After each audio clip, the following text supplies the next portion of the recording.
May we start? I want to get your opinion on something. To the bigger picture. Now it's time. From B Media Production, this is Podcasting Essentials.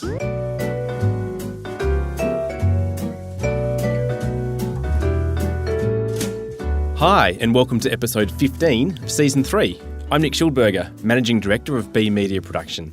This episode, we speak to Emma Breheny, Content Manager at Melbourne Food Wine, who talks about repurposing audio from an event into a compelling and engaging podcast. But first, I'd like to welcome my co-host, Chris Ashmore. G'day, Nick. And welcome to International Podcast Month. You beat me to it. Yes, happy International Podcast Month. What does that mean? Not a great deal. It should be Podcast Month every month. But there's this group that somewhere in the world have got together and said that it's a wonderful opportunity for podcasters to cross-promote, celebrate each other and share the love of podcasting with the world. I share the love every month, Nick. You do. I wonder, though, if there are any statistics on which month of the year more people listen to podcasts than other months. I've seen some stats on that. We know that December, January podcast listening decreases. Is that in Australia because it's summer? No, that was done by Libsyn Starter, one of the big international hosts. So it'd be predominantly US figures. Festive season. Well, speaking of statistics, what a great segue. I wanted just to bring up something that I hadn't brought up before, and it's been a few months now, and that is the Infinite Dial 2019 Australia survey done by Edison Research. Mm-hmm. This is an annual thing.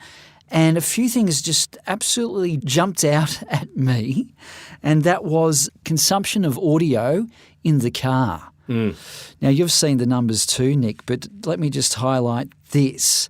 The number of people listening to CDs in the car has dropped massively. Just 38% of people listen to CDs in the car monthly, and that's decreased from 52% in 2018. That's a huge drop. People just aren't listening to CDs anymore, and we can guess why. I'm surprised it's still 38%. I don't know anyone that still has a CD. Other listening in the car, 26% have listened to online streaming services in the car in the last month, and that has increased from 10% from the year before. So from 26%... That's big. It's huge. I think Apple CarPlay would be playing a big role in that. And just survey of one being me, I listen to a lot more streaming stuff in the car now. Spotify, with the kids in the car, they can just quickly listen to a book or something on Spotify, as well as podcasts. And even the radio. I stream the radio because I haven't got a digital radio, and the reception by streaming is better than the old radio. Well, there you go. And it's just going to increase. The entertainment system in the car is just going to provide people better opportunities to listen to things that they wouldn't normally listen to because it's been so difficult to do so in the past. Yeah, definitely. Now, we have an announcement. We do. We have just launched at the start of this month the Olive Wellness podcast. And Chris, you had a big role in producing this, so tell me about it. Well, the Olive Wellness Institute is the company this podcast is for, and they promote the health and nutritional benefits of olive oil and other olive products. I'm a big fan of extra virgin olive oil now and olive leaf extract, and we've interviewed, 12, 13, 14 experts from around the world on the benefits of olive oil. So do yourself a favour, have a listen to this. Really proud of this one. I enjoyed putting this together, and I think it's going to really help spread the word about olive oil. Yeah, the Olive Wellness Institute targets health professionals, pharmacists, to obviously, the idea of this podcast is to make them more aware of the benefits of olives and olive products. But we've all, the B Media production team here, just by listening to all the recordings, we're all converts ourselves. We're all using a lot more extra virgin olive oil. We're taking olive leaf extract. And so I think, it's a mainstream podcast, probably a lot more than the Institute realised when they started producing it. And it's a podcast that makes sense for the audience to educate about not just olive oil, but Mediterranean diet, plant-based foods, all that kind of thing. So we're all really healthy and happy and energetic these days. Says me, who had the flu last week, but that's okay. Now, moving on to another podcast that we produced recently, which we've mentioned before, Melbourne Food Wine. Chris, you caught up with Emma? Yes, so I had a chat with Emma Breheny, the content manager at Melbourne Food Wine, which is one of Australia's biggest and longest running food festivals. I mean, most people have heard of it. A major draw card is the Theatre of Ideas. It's a talk series, this year with 12 panel sessions on stage in front of an audience, and speakers include chefs and writers and food connoisseurs from not just Australia but overseas. This year they brought across the New York Times food editor Sam Sifton as a moderator. Now, I'll jump in. Quick disclaimer. The guys at Melbourne Food Wine did engage us here at B Media Production to see if we could put something together from that theatre of ideas in the form of a podcast. And, as you know, we did. The podcast, called Melbourne Food Wine, has been quite successful. It's spent 8 weeks featured on Apple Podcasts, which, as we've explained before, helped elevate the numbers of listeners. That's right. And you'll hear about that shortly. The talk sessions from the Theatre of Ideas were extremely engaging, very interesting topics, and a shame perhaps for those who couldn't make it to Melbourne and listen to the talks. So my first question to Emma then was, what was the reason behind the podcast? Was it to repurpose it for those who weren't at the festival itself? And here's the interview. That's definitely one of the reasons. It does give them almost a second life. And I guess it sort of builds an archive of the festival and what we've done over the years as well. But it also brings them to new audiences, whether they're overseas or maybe they do live right here in Melbourne, but they don't think the festival is for them, or they don't know what the festival is. And so many people listen to podcasts now and are happy to browse and take recommendations from people, that it's a great opportunity to sort of get Melbourne Food Wine Festival in front of new audiences who might be curious about food but aren't necessarily at that pointy end that, you know, put hand in pocket and come to some of our events. So hopefully it shows them, you know, what we do and what we're about. And it's part of our strategy of moving to year-round content and being an organisation that is always sort of programming or providing fresh content for our audience and a new audience. Now, getting the audio, what were the practicalities behind getting that audio and amplifying it as a podcast? It wasn't just simply a matter of pressing record and pressing stop and away you go, was it? How did the process go? Yeah, so we obviously live recorded all of the sessions, but I think anyone that's listened to a live conversation that's just put verbatim into a podcast knows that that's sometimes not the most enjoyable format. You have to make it a bit more snackable, I think, and you know, you want the highlights and the best parts of that conversation. People, when they're talking, things meander and there's a lot of, I guess, dead air sometimes. So we went through and listened to, well, first of all, we had, I think, 12 sessions in the Theatre of Ideas this year, but we chose to release 6 of those as podcasts. So first of all, it was selecting what those were going to be, and then listening to the audio, finding the highlights, I guess the meatier parts of those discussions that really summed up what that topic was, and going through, obviously we worked with B Media Production to edit the audio and picking out those highlights. We also wanted to set a time limit of between about 30 and 40 minutes. I think people can really fatigue of podcasts, particularly if it's the same group of people talking on the same topic and it's not that sort of radio show format with lots of different segments. So we wanted to put a time limit on it as well. Now that the podcast has been released, how do you go about promoting it? We knew that we already had an engaged audience as Melbourne Food Wine Festival, so we were really fortunate to be able to tap into that to promote the podcast. Ahead of releasing it, we did a little bit of, I guess, some teasers. So we started 2 weeks out, including a mention of the podcast and to look out for it in our e-newsletter, which we send each week. We did a bit of pre-promotion on our social media channels as well. And then when we did launch, I guess we treated it like we treat anything else that we do. We did a media release, we included it in our EDM, we promoted it on all of our social media platforms. And then we used our networks that we have as a food and wine festival that works with so many great people in this city and beyond. We tapped those networks and, asked them to spread the word. We spoke to the talent that were actually featured in the podcast and sent them a link to the podcast, some draft social posts, some assets that they could share on their social media, just to really promote and amplify what we were doing and get the message out there far and wide. We also used clips of the podcast on social and kept promoting it beyond that initial launch. So I think each week we released a new clip on our social media. And then we also used our website homepage and had an article that explained what the podcast was and included some embeds from those episodes so that people could get a sense of what it was about if they weren't already familiar with what a podcast was, because we did want to try and get as broad an audience as possible, not just avid podcast listeners. There might be people that are friends of the festival but don't even know how to download a podcast. So we made sure that we were tackling that promotion side of things from all angles.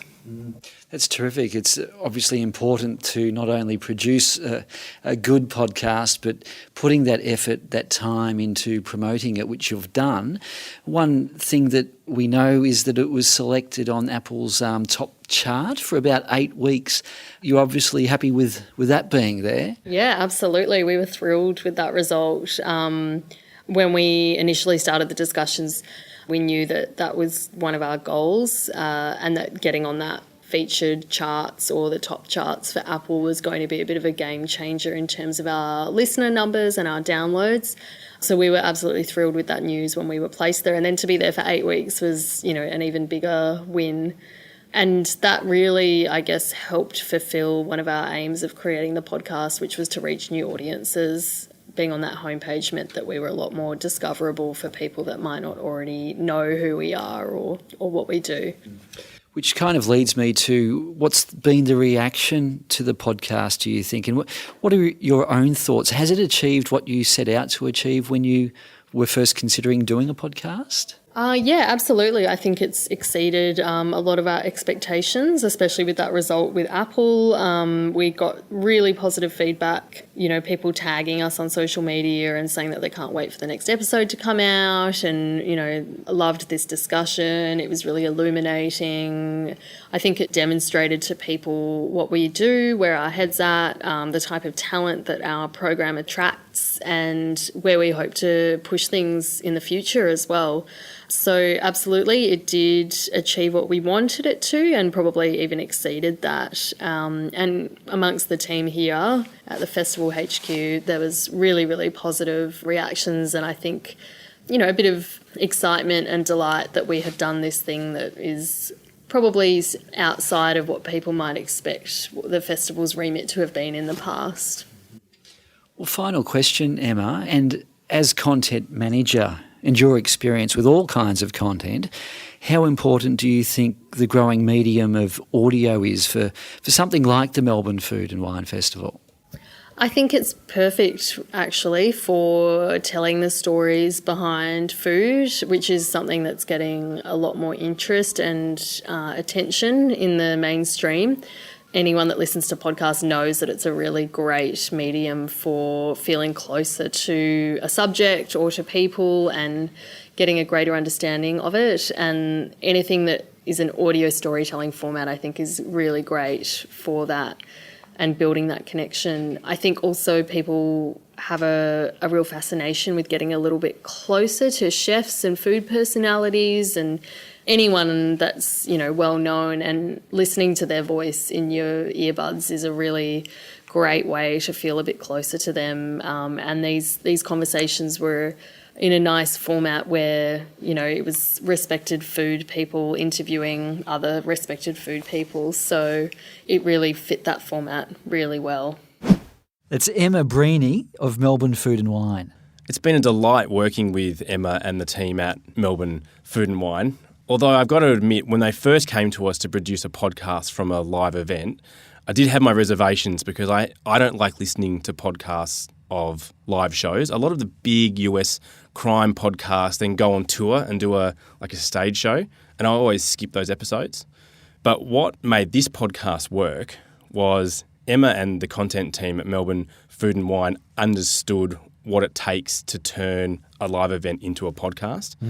And she mentioned some of those things like editing it down from a long session to a more snackable size that people won't tire of when listening to a podcast. Big tick.